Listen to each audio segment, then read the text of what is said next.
কোথায় ফিরবে? ক্রিমিনাল কাজ হয়েছে। আওয়ামী লীগ কোথায় আসবে?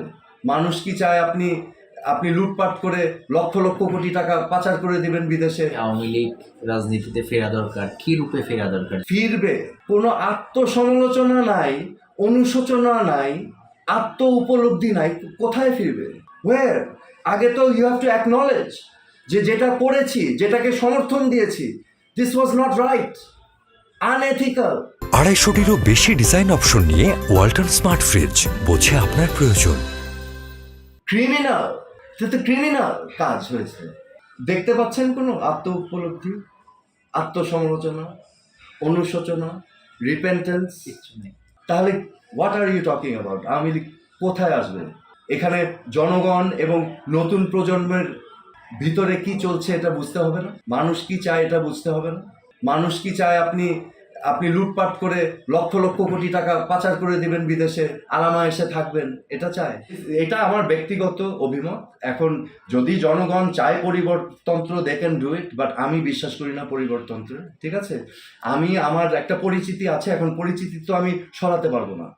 আমার যে মেধা যোগ্যতা আছে, আমি যদি ফিল করি সেটা দিয়ে আমি কিছু করতে পারবো, তাহলে ইটস অ্যান অপশন, রাইট? কিন্তু আমি দাবি করব না যে আমি তাজউদ্দিন আহমেদের ছেলে, এই জন্য আমাকে নিতে হবে। No, that's not right.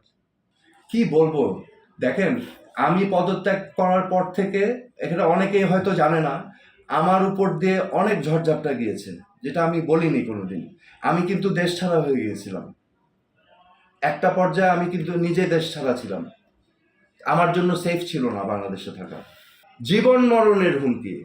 আমার ভাগিনা, আমার মেজ বোনের ছেলে, ওকে নিয়ে পুলিশ নির্যাতন করলো, বেধড়ক পিটালো, এবং আমার দুলাভাই যখন থানাতে গেল, উনি আরেক রুম থেকে শুনছে যে এই যে সোহেল তাজের ভাগিনাকে পেয়েছি, একদম বানায় দিতেছি।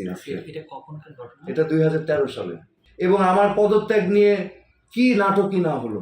আমরা টিভিতে দেখলাম, এই যে আপনি যে মূল কথাটা বলছিলেন যে গুলি করে মারার দৃশ্যগুলো, আমিও টিভিতে যখন দেখলাম, আমিও ঘটনাগুলো দেখলাম। এখন আমার যেহেতু অভিজ্ঞতা আছে, আমি দেখে তো বিস্মিত হয়েছি যে এ কি, এটা তো পুরা 1984-এর প্রপাগান্ডা চলছে, যে একটা জিনিসকে আরেকটা বানিয়ে তারপরে ওইটা বারবার সব টিভি চ্যানেল দিয়ে বলানো।